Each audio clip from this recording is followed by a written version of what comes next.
Good morning to you and thank you for joining the program this morning. I am Bernice Abu-Baidoo Lansah. Earlier you saw my colleague Muftau Nabila who brought you sports, and Benjamin Akako did the news review. Now to our big story this morning. 4 teacher unions have declared an indefinite nationwide strike effective Monday, July 4 over demands for the payment of the cost of living allowance. The unions comprising the Ghana National Association of Teachers (GNAT), the National Association of Graduate Teachers (NAGRAT), the Teachers and Educational Workers Union (TEWU), and the Coalition of Concerned Teachers Ghana (CCT) are demanding that the 20% of their basic salary be paid them. They've blamed their industrial action on government's failure to pay the allowance, which they argue could have helped to mitigate the impact of the rising cost of living. Let's hear from the teacher unions.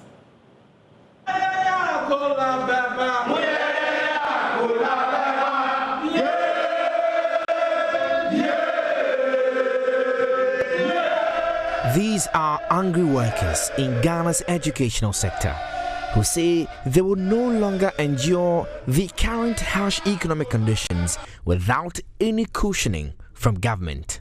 They want to be paid a cost of living allowance of up to 20% of their basic salary, a request government has failed to meet. To press home their demands, they say they are compelled to abandon their post.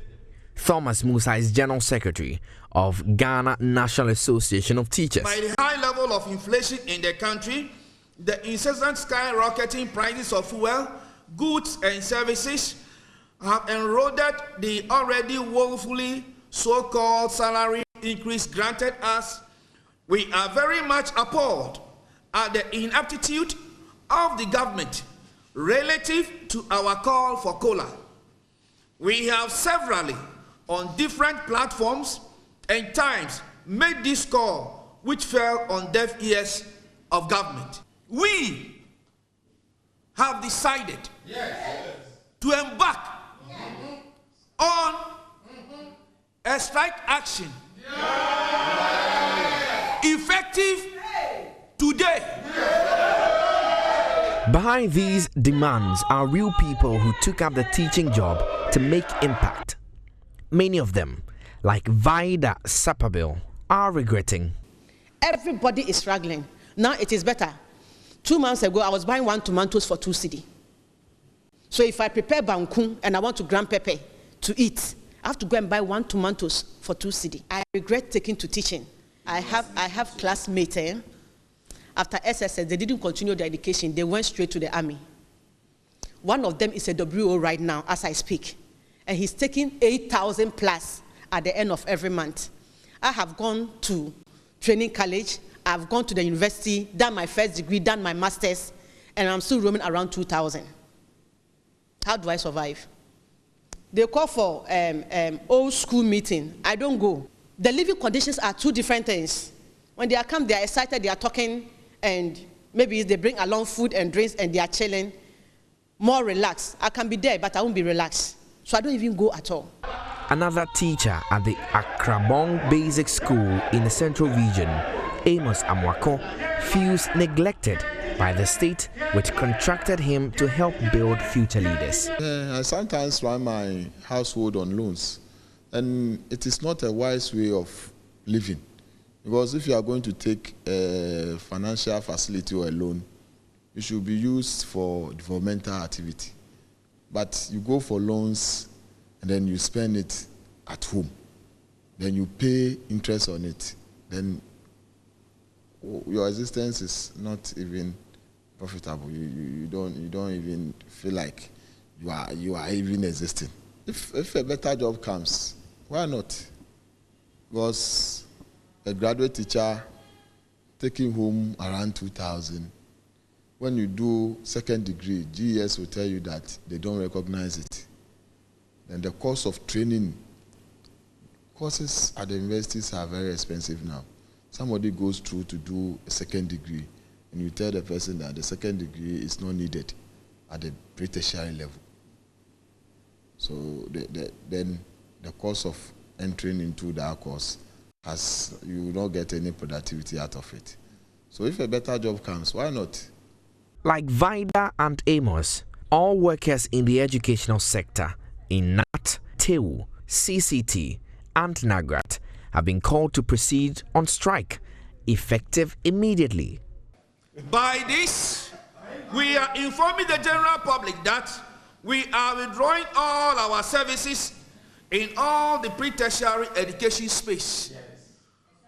These include teaching and non-teaching staff. The only thing that will get them back to work is the payment of their COLA. Manuel Cranting, Joy News, Accra.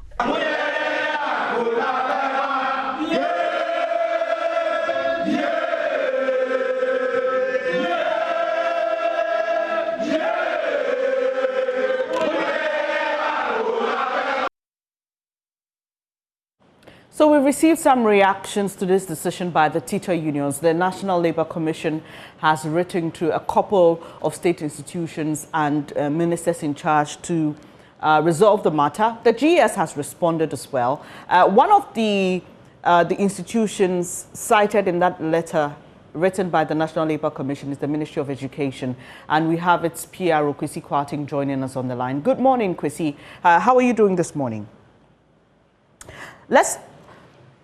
Let me find out from you. Have you received that letter from the National Labour Commission, and what is your outfit doing about this situation as we speak?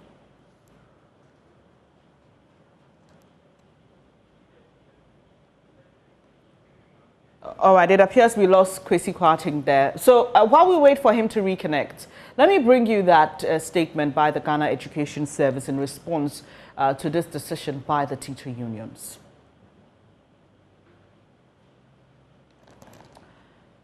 So, press release, IRE joint press conference by the leadership of NAT, NAGRAT, CCT, and TEWU.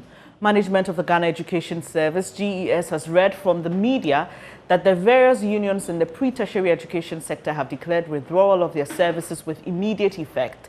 Management has since invited the leadership of the unions to a meeting to discuss the development and the way forward. Heads of senior high schools have been directed through the regional and district directors to mobilize their management teams to ensure the safety and well-being of all students in schools.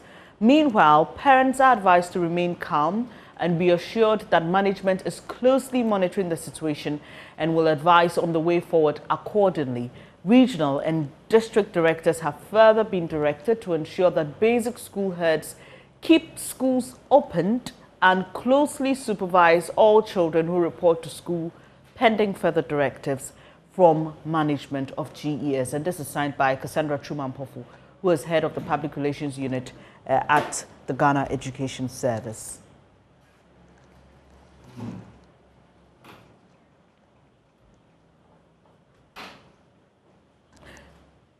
So remember I told you the NLC directed the Ministry of Education, the Minister of Employment, the Ghana Education Service to look into this particular issue and try to find a solution to it. It also advised that the teacher unions to rescind, let me just bring you portions of that letter. It says, with this intervention, we urge the teacher unions to rescind the decision and discontinue the strike action to pave way for the process of engagement to ensure. This morning, we have the Executive Director of the National Labour Commission, Mr. Ofosu Asamoah, joining us for a conversation. Thank you for your time this morning, sir. Thank you for inviting me to this conversation. So, Mr. Asamoah, this decision by NAT, NAGRAT, CCT, and TEWU shouldn't come as a surprise to you, because this is as far back as May, where they demanded a cost of living allowance. In fact, on myjoyonline.com, this story captured on the 28th of June says, be prepared to face consequences if you don't pay us 20% cost of living allowance by the end of June. And this is from NAT. Why have you waited to this point to intervene in this situation, sir? Well, it is no surprise to us because we had this development at the Labour Front. So, and we are aware of all that you have read. except that the demand of the movement or the cost of living allowance was directed to the government and not the National Labour Commission. So they have been engaging with government, of course, who is responsible to give them what they want or what they can, based on whatever negotiation and settlement they arrive at. The National Labour Commission only comes in where the parties are unable to settle, right?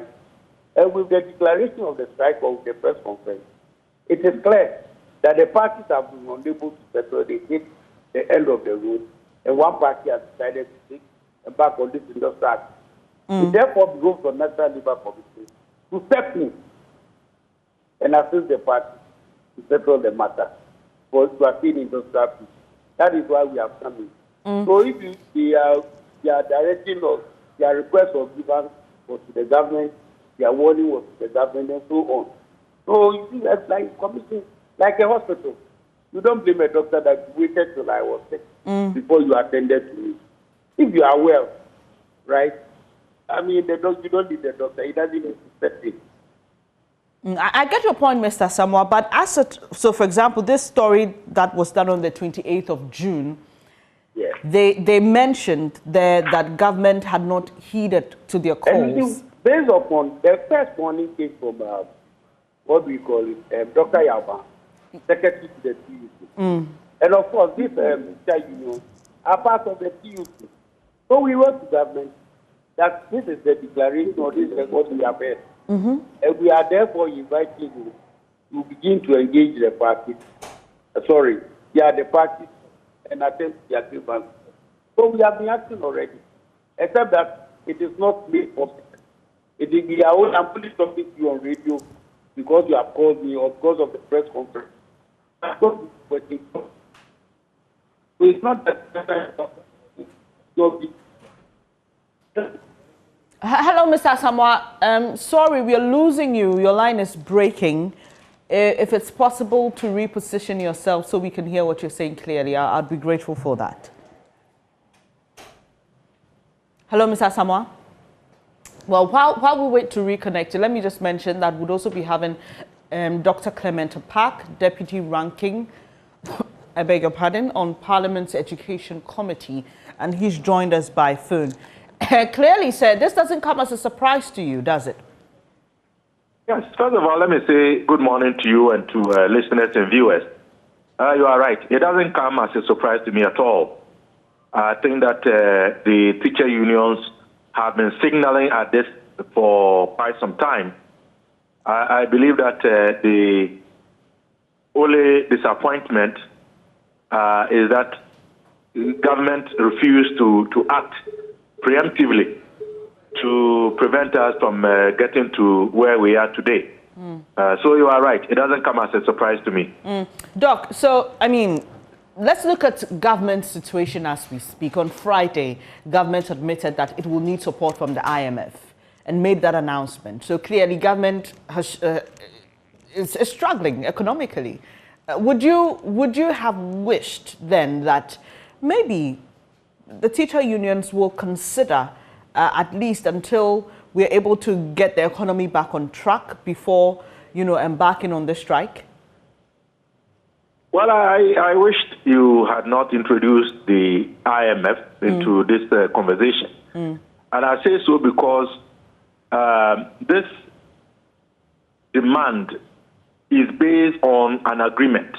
What that means is that government had known all along that resources ought to be made available to address the legitimate demand being made by the teacher unions on an agreement which predates our current predicament. Now, the question you have raised would be, for example, was it prudent, for example, that government had decided to expend some 200 million Ghana cedis unapproved on the National Cathedral, which was not budgeted for, when it knew that it had commitments to our pre-tertiary teachers? So it's a matter of choice, is the point I'm trying to make. So you cannot simply blame... I brought in the IMF as an indication of, well, maybe take it, government's admission of our current economic situation, okay? So yes, there was an agreement, but as it stands now, government may not have the resources. And so I'm saying that, and that announcement also predates the announcement by the teacher unions to go on strike. So I'm saying that shouldn't that have, you know, maybe pulled the brakes a bit and allow more time for deliberations and engagements? Well, I guess that is a case that government itself has to make.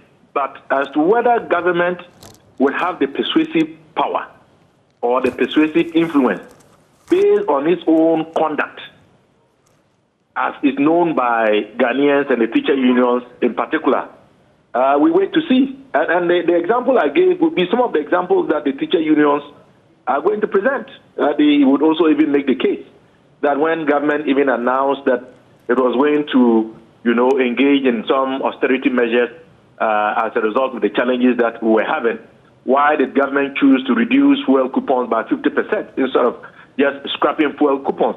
So the point I'm trying to make is that government's own conduct in the time would make it very difficult to assuage the pain of the teachers and to be able to make a compelling case for them to sacrifice.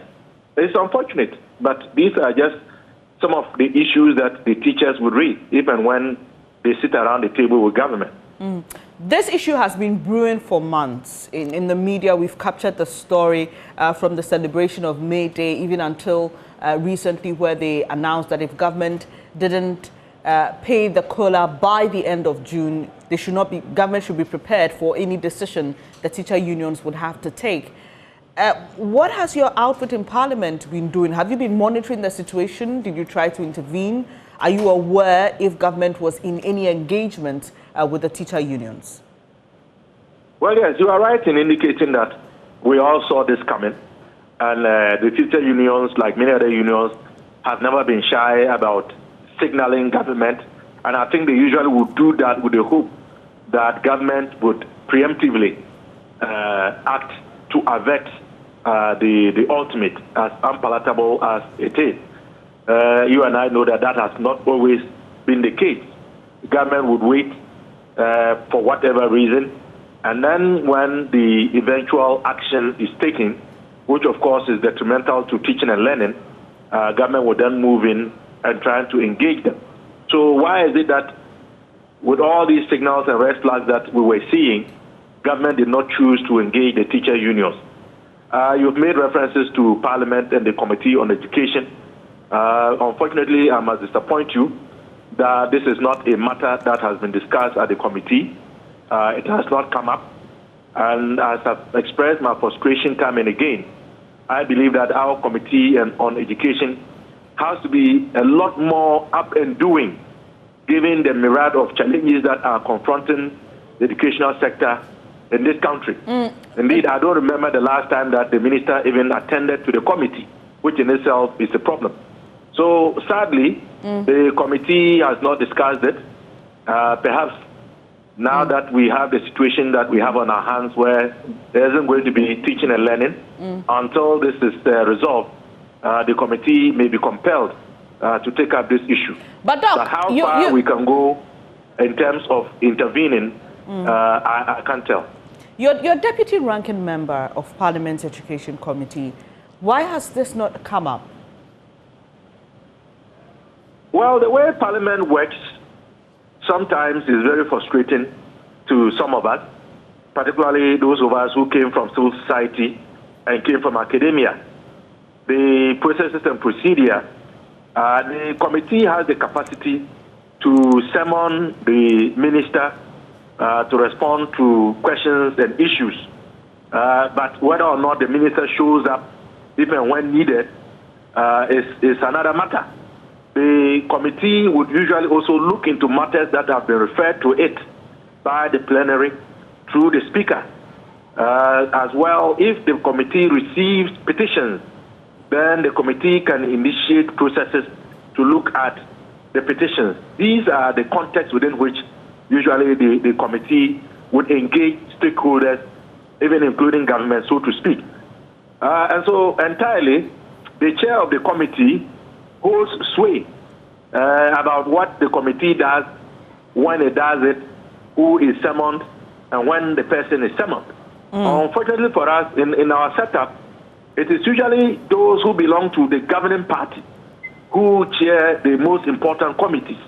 And so if they choose not to act, sometimes for reasons suggesting that a particular action may be seen as spiting the government which they belong to or embarrassing the government, they may choose not to activate. And the rest of us can only watch on and perhaps even seek action or attention by filing parliamentary questions. And even when you file the questions, an agent question that should be responded to in 2 weeks sometimes can take a whole 4 or 5 months.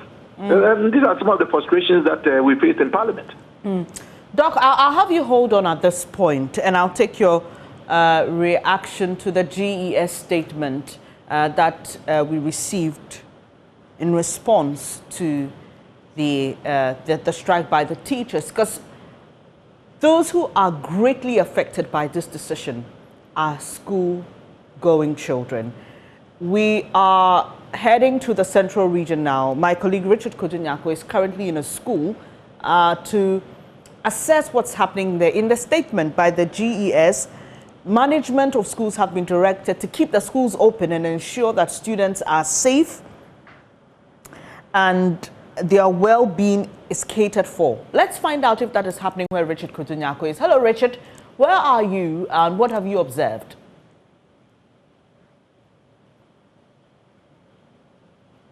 School in the Cape Coast metropolis, precisely at the Abra. The school pupils came to school all right, but the teachers are not here. Some that I spotted here, they said that they came to monitor the situation. But I spoke with the head of the school a short while ago, and she indicated that she only came to school basically to ensure that the children are safe. Those who came to school didn't know about the strike and they came to school, they are safe, to ensure that the last person leaves the school before she could also leave the school. And so that's the situation here. As you can see in the shot, the children are having a full day. The classrooms were not open, even though the schools are in session, but the classrooms were not open to the students because the teachers are not here. The teachers that are supposed to ensure that all of these things would happen is not happening. So the teachers are completely missing out here, but the school pupils are here. Some of them have already left, but others are also on the campus and they are playing. And they will play a little while. Some of them told me that they will play a little while before they get back to their various homes. So Richard, have you spotted any parent bringing their child to school? And have you been able to find out from them if they've heard of this strike? If they have, why are they still insisting on bringing their children to school? Well, so some of the parents I came to meet when I came here, they told me that they only brought the students to ensure, their was to ensure that, to make sure that the schools, the teachers would come. But now that they have realized that the strike is in full force, then tomorrow they will not bring the children at all. And so they hear the announcement that these the teachers have called out the strike. And so that is what the parents have been telling me. In fact, they are frustrated by the decision and they feel that something urgent should be done about it to ensure that the teachers get back to the classroom. Richard, you mentioned that the classrooms are locked and so the children are playing outside. The headmistress says she would stay on the site of the school until the last pupil leaves. What are the practical measures being put in place to ensure that these kids are safe? Because clearly, one headmistress alone cannot handle all these kids on this large school compound. So, but that appears to be the current situation. She's the only one that is currently available. So when I got here, I went to introduce myself to her and she told me that she's only in the school to ensure that the children are safe. And so they would leave the campus gradually before she would also close the offices and then get back. So it appears it's just like doing a normal break time section where the students are here playing and all of that. Some have even begun eating and buying food, the money that were given to them by their parents, they started buying food and then eating as well. And so she said that she will stay on the campus until the last student leaves. The safety of the students is of major concern. Let me still find out from you. Is the school walled? Yes, it is a walled school. It is situated within the community. So it's a bit safer here. They only get out. There is a gate at the entrance, and so they only get out when they get out of the gate. But some, they came to be told that the schools will not be in session because the teachers are going on strike. And so when they get here, they get back to their house. But there are some who would prefer to stay on campus a little while longer to observe the situation. I have also been speaking with the regional secretariat of the Ghana National Association of Teachers, and they say that they are only using today to observe that their members will comply. Should any of their members fail to comply by the directive to go on strike, then they will activate other measures to ensure effective compliance of the strike that they have applied. Richard, thank you so much. We'll head to the Ashanti region now. Nanaya Ojima is there. And Nanaya Ojima, what's the situation in the school you're in now? Your call has been... Hello, Nanaya. Yeah, Bernice. What can you report? Yes, presently I am in New Asafo Basic School, and as Richard said, it's a field day for students here at New Asafo Basic School. The moment I got here, the headmistress was already on the premises. There are some other pupils who have arrived, and more continue to trickle in here for lessons to begin today. But the headmistress and two other teachers presently are on the campus ensuring that the students are safe. Classrooms here are already open, and some of the students are going about ensuring that the place is conducive, or ensuring that the place is sanitary enough for classes to resume. But unfortunately, as I said, there are only 2 teachers on the school campus now, and there is the headmistress as well. And according to the teachers, they were here to ensure that the students are safe. Actually, they are here to help the headmistress ensure that the campus is safe for these students. But most of the teachers are telling me that they're expecting all the students to leave the premises very soon so that they can also lock up and go home. Because as their leadership have said, they are supposed to be on strike, but it's because of the welfare of these students. That is why these 2 teachers are here to help the headmistress. Most of the classrooms are open, but there are few others which remain closed. The staff common rooms or in this school are closed. This is the kindergarten room, empty classroom, because there's no teacher to ensure that these students come inside for practice to commence. So it's a field day for the students here. Most of them tell me they are waiting for a while before they leave the school to their various homes. So as it's been reported all over, teachers here are complying with the strike. Before coming to the New Asafo, I was in Spirit Experimental School. I also went to Kasi Basic School, and also did pass by Amedia Senior High School. And it looks like the situation in these schools are not different. There are lots of students in the school, but teachers are nowhere to be found. Some of the schools have a skeleton staff to ensure that these students are safe. Nanaya, it's 8:06 now, and in many schools, lessons would have started by now. With the number of students I see at the school you're in now, do I get the impression then that a lot of parents didn't bring their children to school at all due to the strike action? Exactly. Most of the parents are aware that teachers are on strike, so they wouldn't even bring their children to the school. Rather, they'll find a conducive environment within their homes for these pupils or for their wards to stay. But a few of them who didn't know, and others who thought that the situation would be different today, have their ward in the school. Some of the teachers have started calling the parents to come and pick their work so that the teachers could also go home, because the work that a lot they are doing today is just a voluntary work, as some will put it. So I can see other teachers here at the new ASAPO arriving, but it doesn't look like they are arriving or they are here to teach, but rather they are here to help the headmistress, as I said earlier. And Nanaya, before I let you go, is the school walled? Yes, it's a walled school. Actually, this school shares the same premises with the municipal assembly. So it's a walled environment. It's a very secured environment. But since teachers are not here to ensure that these students stay on campus or stay on the premises, and some of them on the blind side of their teachers are able to sneak outside and go to wherever they want to go. Some can give the excuse that they are going home, and they just get out of the school premises to wherever they want to go. So even though there's a skeleton staff to ensure that these students are safe, it's unclear whether they can do the job effectively. Thank you, Nanaya. We'll leave it here. That's my colleague Nanaya Ojima painting a picture for us and what's happening in some schools in Kumasi. Let's speak to the PRO of the Ministry of Education, Kwesi Kwarteng. Good morning. Thank you for joining the program this morning. First off, let me find out from you if there have been prior engagements with the teacher unions before the announcement of the strike.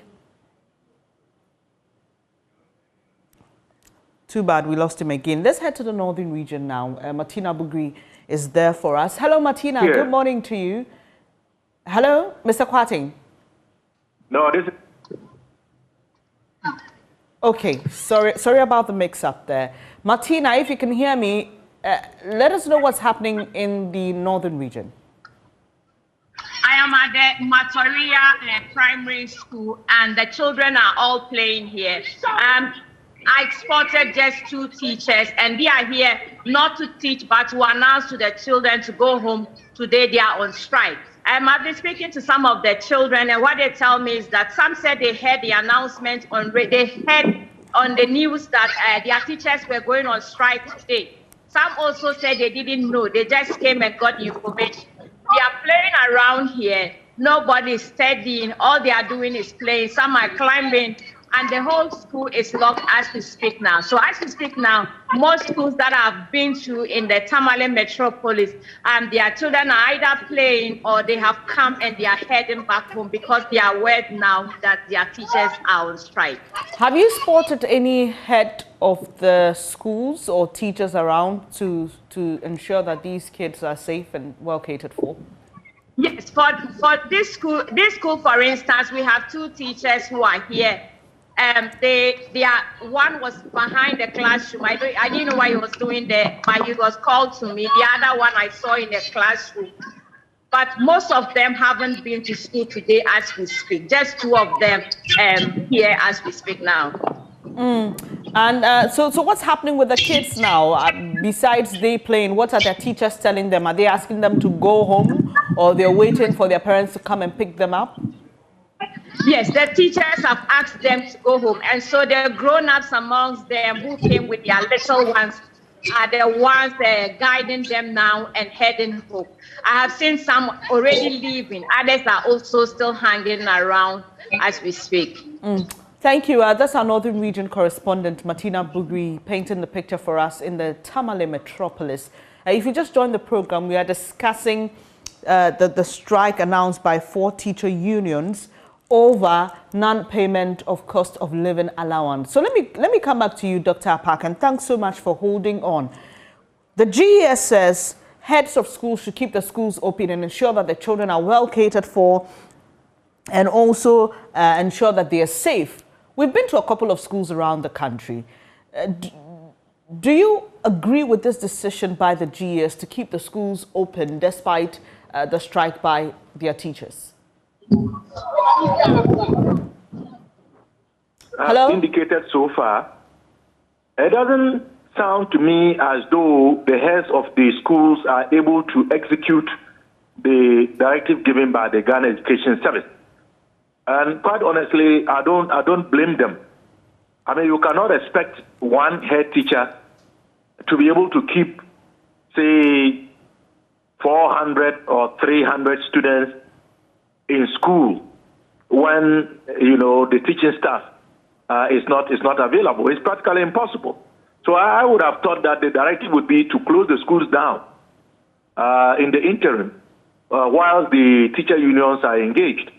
Because as it is, there are dangers that portend in the current arrangement. I mean, we are speaking about largely children who are below teenage years. Even those who are teenagers in the secondary schools, we ought to be worried about them as well. So I would suggest that if it is indeed the case that government is unable to immediately resolve this impasse, and given the posturing of the teacher unions, this is going to drag on, it may just be best to close the schools down so that parents can be certain about the safety of the awards. Because what is the point of sending a award to school when there's not going to be any teaching and learning, when that ward potentially would be exposed to a lot of danger? So we must also factor in the security and safety of the children from KG to the secondary school. Even the secondary schools, there will be issues around safety. We have seen that even happen when, at the higher level tertiary, when UTAG went on strike. We had some of the occurrences that were going on our university campuses. So I don't think it is safe at all to keep the students in school if there is no guarantee that this matter is going to be resolved in the short term.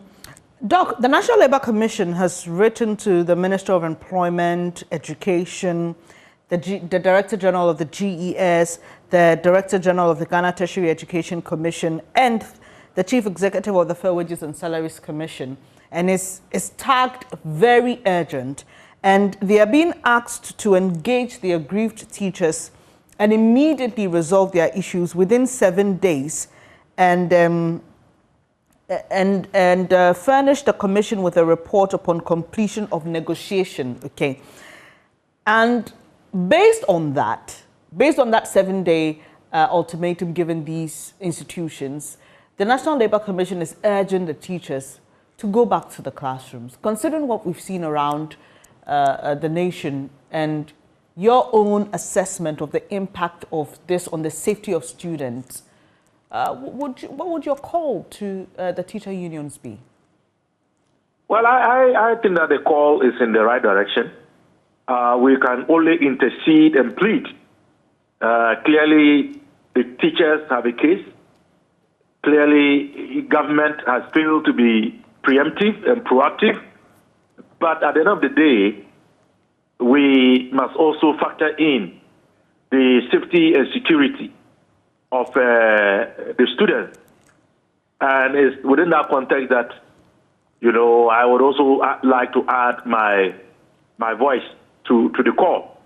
But ultimately, the blame must be borne by government. We shouldn't have gotten to where we are. We are there. What can be done? All we can do is to plead that the teachers should have mercy on the pupils and the students, while we trust and believe that government will do the needful. I would even say that the 7 days is a bit too long. Government should be proactive in trying to resolve this matter. We know that these are challenging times for the Ghanaian economy.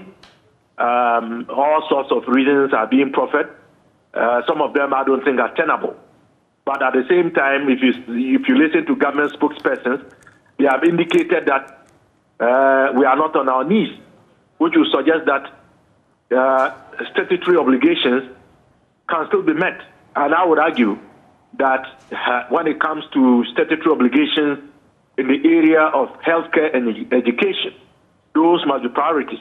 So whatever meager resources remain, I would want to urge government to make those available to resolve this matter as soon as possible, so that teaching and learning cannot be disrupted as we are currently anticipating, because it is going to be detrimental in the medium to long term if this strike action prolongs, and if the teachers refuse and stick to their legitimate demands as the law grants them to use to get what they believe they are owed by the state.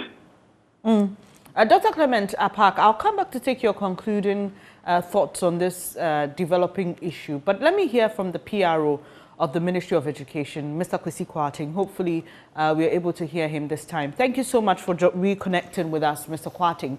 So, prior to this decision by the teacher unions, has there been any engagement with them? Yes, hello. Yes, sir, we can hear you. Okay, so with regards to the briefing that I've had, of course, just supposing with the communique from the teacher union. I mean, they indicated clearly that they've engaged government at various levels. Of course, I mean, with much emphasis to the Ministry of Employment and Labor Relations, because, I mean, this strike issue is purely a labor issue. And ordinarily, you would expect that all their engagements would have been with the Ministry of Labor and Employment Relations. Of course, we do admit that in the long run, they are workers of the Ghana Education Service and it's larger extent the Ministry of Education. So yes, there has been some engagements with regards to the cost of living allowance. I mean, this is no secret. I mean, there has been several times where they've made it public. But of course, a lot of these engagements were not conclusive. And consequently, we find ourselves in this situation where our dear teachers have to embark on strike. It's quite unfortunate, especially within the context of where we find ourselves as a country economically. But having said that, we also believe that at this crucial stage, there has to be that demonstration of leadership.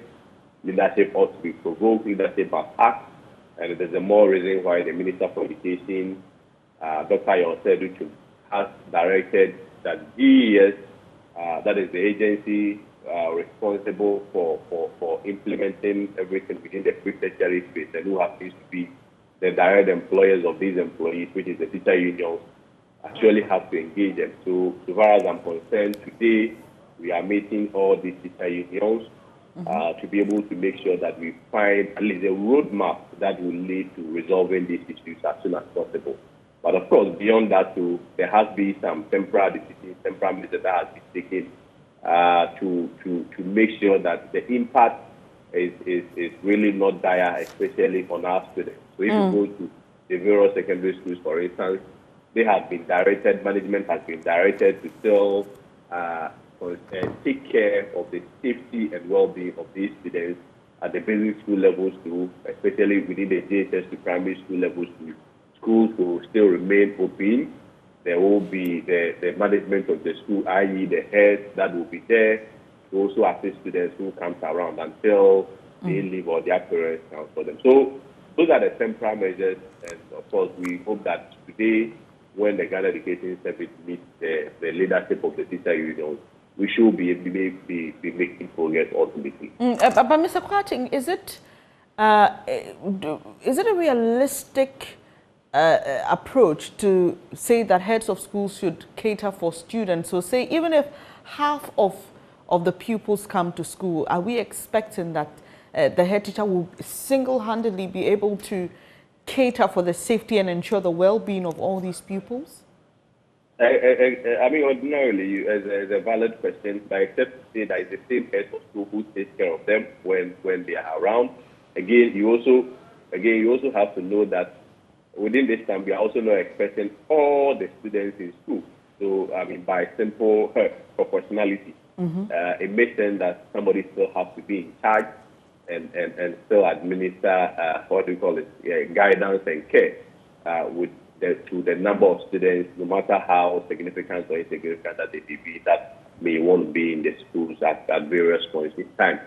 And so what is more important is that we really have to take steps that seeks to find a lasting solution to this strike action or to this strike impasse. And one of them has to be that those students that are in school, especially when it goes to the secondary level, school level, is they are at secondary school. You have the headmaster, you have the assistant headmasters, you have the dining hall masters, you have the how do you call it, the house mistress and the house masters. All of them constitute the management, who we believe that they should be capable, especially within this short space. But most of them are also teachers who belong to these unions, aren't they? Yes.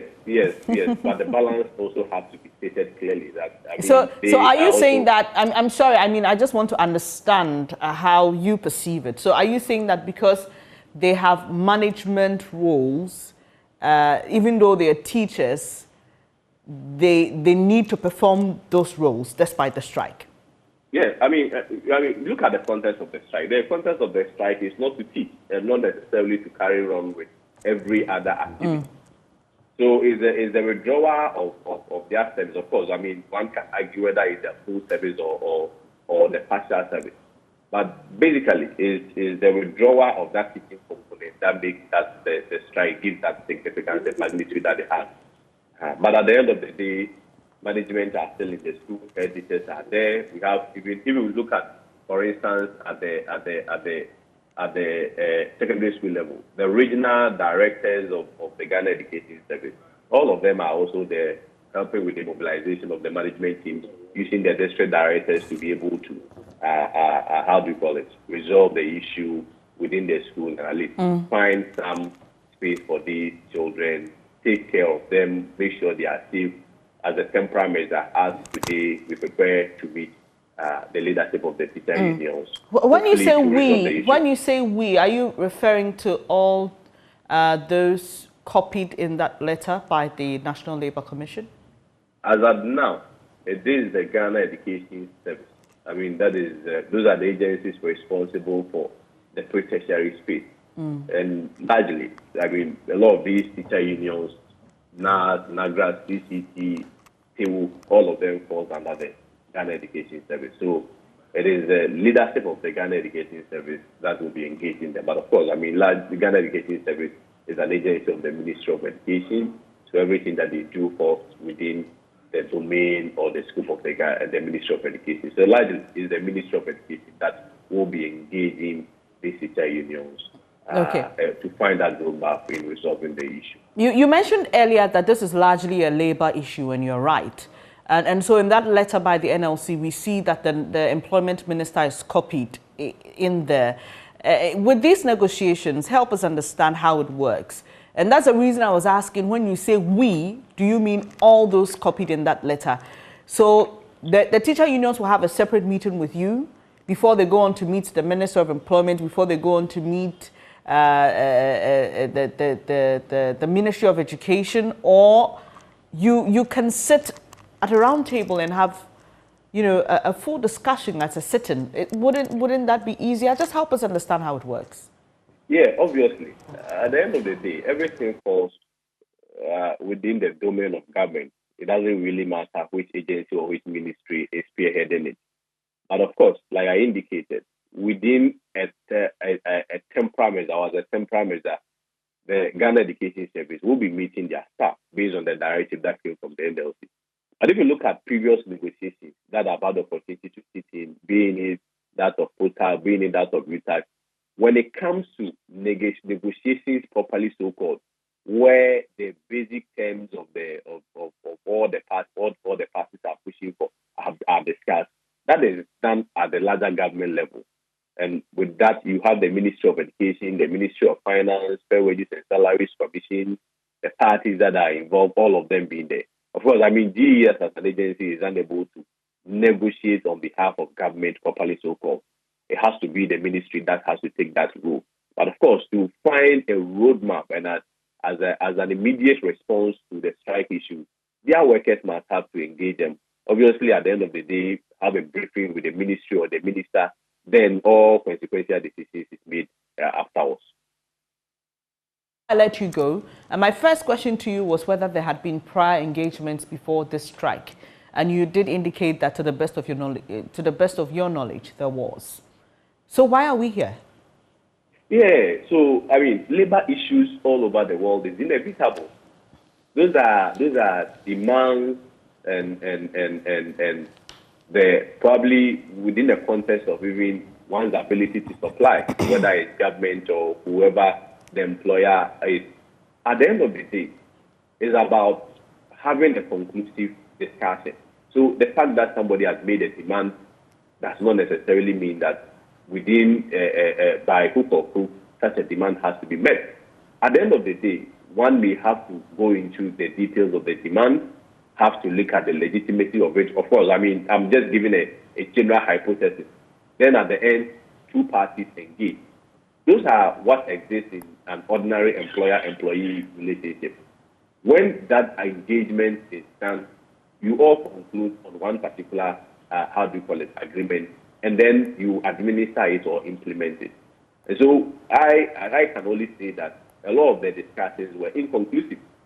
And I mean, we've seen this before, it's repeated a lot of times, and labor issues all over the world. I mean, let's be very honest and very fair to ourselves. If we want to speak about our salary regime as a country, everybody genuinely deserves some increase within the salary structure. But of course, I mean, in reality, let's also just suppose that with the amount of money that really goes into the payment of salary, almost 70% of every revenue is paid to Ghanaian workers. So we just have to look at the balance. But ultimately, the decision must be reached. Ultimately, leadership has to be demonstrated. Ultimately, there has to be consensus building. And for me, I think that is what the process, is that process that the Minister for Education has initiated. So the fact that, previous engagements were not conclusive does not mean that probably there shouldn't be anything that ought to be done. At the end, if two elephants fight, it is a grass that stops it. And it is the more reason why we have provoked that button of leadership, leading the discussions, making sure that we who tends to suffer the greater impact as Ministry of Education, make sure that we are able to sit down with our people, with our dear teachers, and make sure that we find a long-lasting solution to this answer. Thank you for your time here this morning. Kwesi Kwarteng is PRO of the Ministry of Education. So let me wrap up with you, Dr. Park. You are ranking member of Parliament Education Committee. So we've heard from Mr. Kwarteng. There will be some meetings today, but I'm just looking at the reaction to this particular story. If you go to our Facebook page, there's a story that we did on the Living Standard series of teachers. Even in the story we played before we had this conversation, there's a woman who says she has a master's degree, but she earns less than 3,000 cedis. There are some teachers who earn 1,500 cedis. Clearly, this is beyond this government. I mean, not to play the politics that always happens, but as a people, would you say we generally have not been fair to our teachers when it comes to their salaries? Well, I agree with you that as a nation, as a people, we haven't done well. Some of us have had the privilege and opportunities to study and even teach in other parts of the world. And I continue to be amazed that in our system, the professionals that ought to be remunerated more, incentivized more, are those that seem to be at the bottom of the totem pole in Ghana. I mean, I was in Canada, I was in Norway, I was in the US, and I've been very involved in the educational systems. I've participated actively, both as a lecturer and as a student leader in my days there. And it will amaze you to know that in those countries that we look up to for best examples, it is the teachers and the nurses who get the most salary and emoluments, not the politicians and the CEOs. It is, in fact, those teachers who teach at the lowest levels and in the most deprived areas of those advanced countries who get the best of conditions. We are doing the opposite. So, yes, I would want to see the day where we will do the needful by placing teachers and nurses where they ought to belong. Because the survival, health, enlightenment of our society and our competitiveness in the global arena largely will rely on our ability to be trained to think critically, and our being in good health. So I agree with you that we have not done well generally as far as the conditions of teachers are concerned. So beyond solving their cost of living allowance, how do we remedy their problem? Well, we would have to have a rethink. We would have to have a reorientation about the most critical professionals needed for the basic survival and progress of our society. So it is going to have to be a national conversation. And it is my hope that, as we will be gravitating towards the 2024 election, we should begin to see this conversation, and hopefully it will play a role in influencing various political manifestos. We can then, give it some ventilation, even when those who make the best case, and I hope it will be my party, are given the opportunity to govern this country in 2024, after 2024, so to speak. Thank you so much for your time this morning. Dr. Clement Apak is Deputy Ranking Member on Parliament's Education Committee. And this morning, we've been talking about the strike by 4 teacher unions over the cost of living allowance that has not been paid. Let's bring you what's happening in some schools in the Bono East region. Anas Abet is there for us. Hello, Anas. What have you observed in the schools you visited? This morning I've been to some 3 schools, including one community-based senior school, the Japo Community Senior School. I've also been to the Japo Basic School, and currently I'm in the Al Khayriya Islamic Basic School, where I met the people at the assembly grounds with the headmistress of the school. Moments ago, the headmistress has instructed or asked the people to go back home for their own safety, considering the number of people she has here. She says the numbers are huge, and as a single person, she can't handle them all as instructed by community last night. She instructed the people to go home for their own safety, and the school is currently without people. They have only a few of them around playing, but majority of the people have returned to their various homes. The headmistress is here with me, Madam Asiama Kusina. I would want to have a quick interaction with her on why she this particular decision to allow the children to return to their various homes. So that is a quick one. I have the headmistress of the Al Khayriya Basic Islamic Basic School. So share with us what was the situation there? I've realized a number of people are currently not in class. So what happened? Yes, that is very true. Yesterday we heard the news and all the other media platforms. So this morning I decided to come and see what the situation would be like. When I came, I realized almost all the teachers didn't come.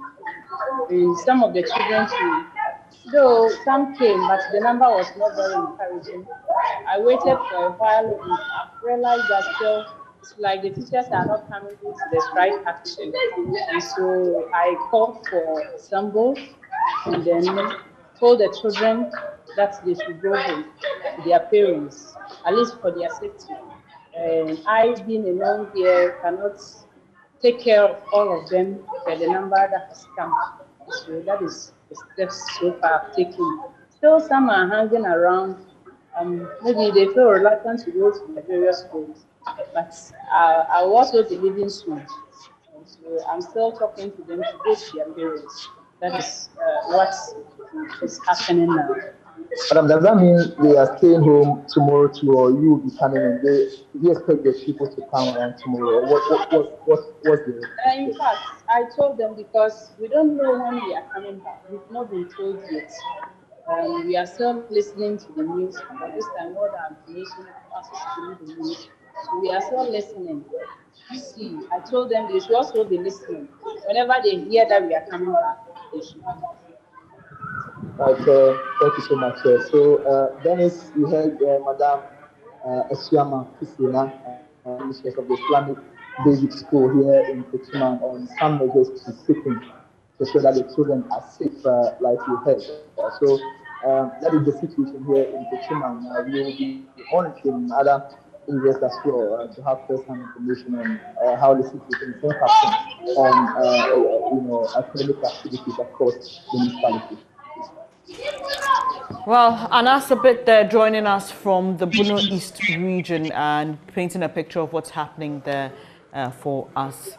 Well, let's know what you think about this development. And I've been seeing some of your comments on our Facebook live stream. There are a couple of you who are worried about the situation and feel that teachers should be treated better. We'll come back to take those comments. But here's a story, our Living Standard series story, which paints a picture of what teachers go through in the country. One thing that is easing the stress is my wife. We just don't know how we do it, but we survive. If I'm to put all the loans together, I have about 39,000 cedis to pay. When you come in contact with the kids, they make you forget whatever you're going through.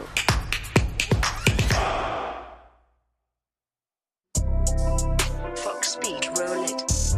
A popular African saying goes, a teacher's reward is in heaven. This saying holds a lot of truth because although teaching is an essential profession, many teachers receive inadequate pay. For the past 12 years, Moses Ayi has been instructing junior high school students in a public school in Pobikope. He is extremely passionate about his work, and despite his meager pay, he has no plans to pursue any other line of work. I've been teaching for 12 years. It's my passion. It was okay when I started. Especially when I was single, the money that was coming was enough to take care of me and even my mom. Moses gets paid 2,500 cedis per month. However, 1,000 cedis is taken out of his paycheck to pay off debt. His wife, mother, and 4 children all depend on his monthly balance of 1,500 cedis. If I'm to put all the loans together,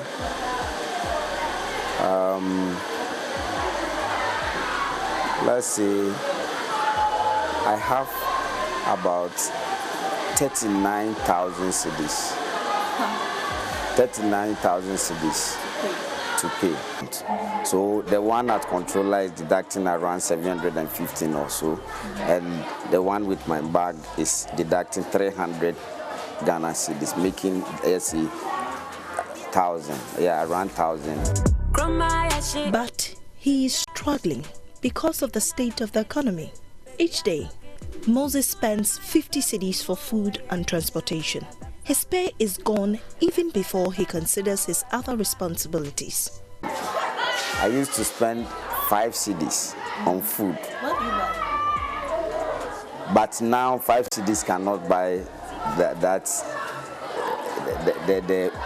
amount that I used to buy due to increase of prices and those stuffs. Normally, I buy, let's say, kinky and fish. So let's say, kinky 2 cedis, fish 3 cedis, making 5 cedis. Then this one is aside water, because water 20 pesos, but now the 5 cedis cannot buy the kinky that I used to buy. So you need at least, let's say, 7 cedis. But for my side, I have to regulate the way I spend, especially on feeding. Moses says his wife, who is a nurse, supports him fully. He says she's aware of his financial situation and is entirely behind him. For him, without his wife's help, he would have died trying to survive. The only thing I take consolation from is to have a woman that understands me. Because if I was married to a woman that doesn't understand the situation at hand, let's say by now, the stress that I'm going through would have even killed me by now.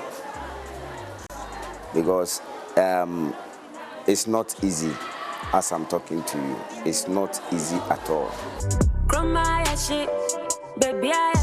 His colleague, Ernestina, teaches RME and English at a public school at Amasaman. Ernestina teaches more than 300 students every term. She is married with a son and lives in a rented apartment. She says, apart from her family, interacting with her students is always the highlight of her day. It's not been smooth and it's not been rough. When you come in contact with the kids, they make you forget whatever you're going through.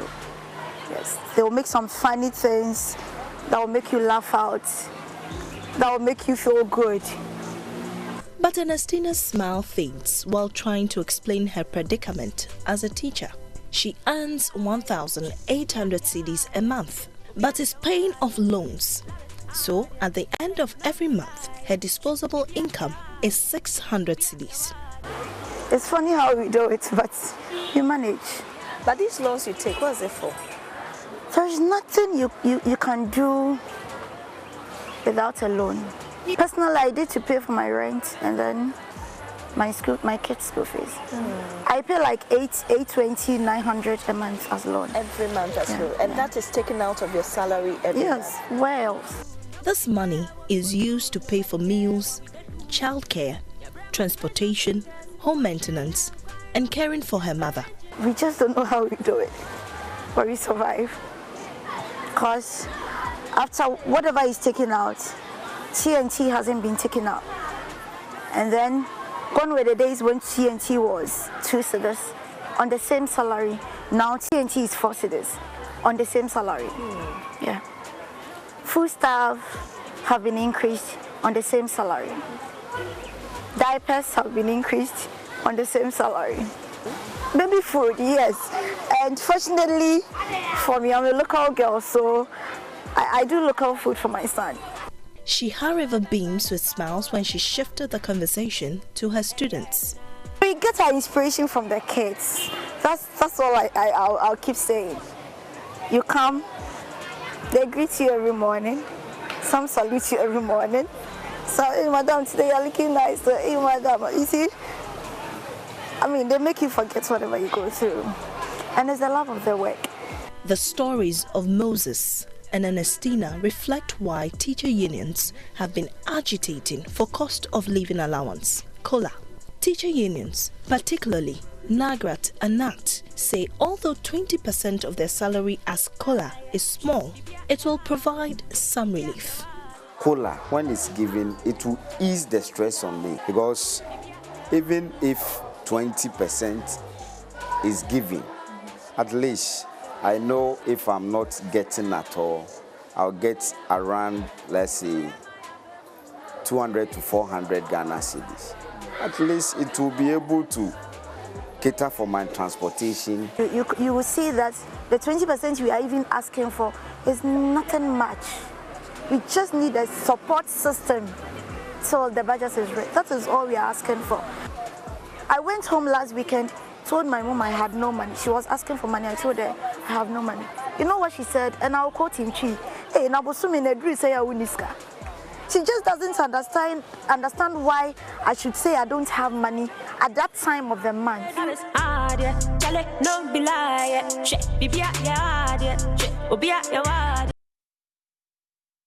Clearly, teachers are going through a lot in this country. And just that lady, my colleague, spoke to, talking about how much she earns, 1,800 at the end of the month. You think about accommodation, food, transportation. And that's why this story on the front page should excite you. We are pushing for rent reforms. Strong push for rent reforms. You ask yourself, why should someone earning 1,800 teacher? We don't even have teachers' bungalows in this country. I mean, many teachers are posted to different parts of the country. They don't even have a place to sleep. So why should we be charging 1.5 years, 2 years rent advance? Where's the person going to get the money from? So let's make the system very easy for ourselves. Anyway, let me pick your comments on this strike action. Let's get on to Facebook, where a lot of you have been sharing your thoughts with us. So the National Labour Commission has urged striking teacher unions to rescind their decision to reduce their service and return to post. And if you've been following the conversation, this is because it has written to the Employment Minister, the Minister of Education, Director General of the GES, and a couple others to engage the teacher unions and within 7 days report back to the Labour Commission on the negotiations that they've been able to arrive at. So let me take your comments on that. Joseph says, meet up with their demands and they'll go back to their classroom. Okay, and Edward says, I don't think they said that. I believe they respect their families. They should. Okay. Someone clearly unhappy there. Joshua Kwame Badagba says, where were they when workers started declaring this action? Okay, so thankfully, earlier on the show, we spoke to the Executive Director of the National Labour Commission, who did mention that, well, Executive Secretary, I beg your pardon, Executive Secretary of the National Labour Commission, who said that they were aware of the threats of strike, but their mandate does not allow them to interfere so much. They can only intervene. So Daniel Tete says, another useless commission. Are they not checking our minimum wage? Enoch says, what is this issue with the NLC? Who knows how to slumber until strikes erupt when they begin to issue threats and ultimatum? I wish all these people had joined the conversation earlier, because it's the same question I put to the Executive Secretary of the NLC, and he gave a response to that. Nana Bing says, so upon all the countless press releases, well, what's the NLC? Eyamagana, what's happening? This is hashtag fix the country. Nana get E-levy and IMF and no money for teacher's salary. How? But money to fly a private jet? He says he thinks the president should resign. Prince Kasungo says, who cares about the NLC? They proceed to court. We learned our lesson from UTAC. Frank Albert says, the Labour... Okay, I mean, this is just an unfounded allegation. Isaac says, is the NLC standing in for the Labour or the government? Because you are not the National Government Commission. Why do you always feel happy when labourers are hungry? Oh, Ghana, is it a crime to serve your nation? And Gila Bismarck says, so was this commission when workers asked government to give them cola? He says they were aware and they actually made some moves, but this time they've had to push harder since the negotiations didn't have a fruitful conclusion. In fact, we heard from the PR of the Ministry of Education that there were indeed meetings prior to this decision by the teachers to strike. James says the NLC is a big joke. Agbenyega, okay, let's skip that one. Theophilus Donko says the NLC will go to the president. Okay, another unfounded allegation. We can't take that. Chris Caffrey says, no, let them sit at home and take salary. We have to surrender all our institutions to private investors to handle. That's where seriousness can be seen. Delali J.O. says the NLC is not in the interest of Labour, always bidding for the government. And Celestine is asking, the NLC crowd, who do they represent?